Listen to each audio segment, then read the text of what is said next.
All right, y'all. So I had to do it. And it's here.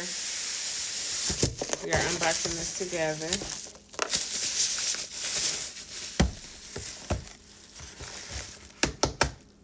I can't wait. All right, so let's see.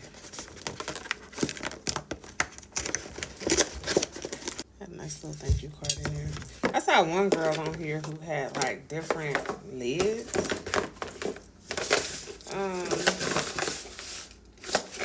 This is not that, so.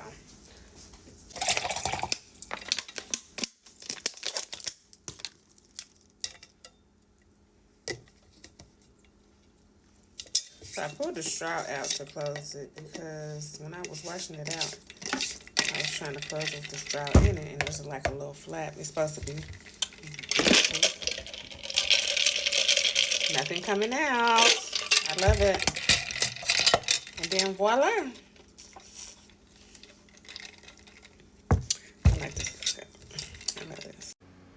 All right, so it's the next morning. Let's see if we still have ice.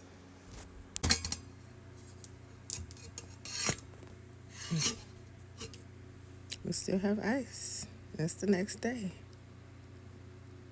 I definitely recommend this cup. All right, y'all.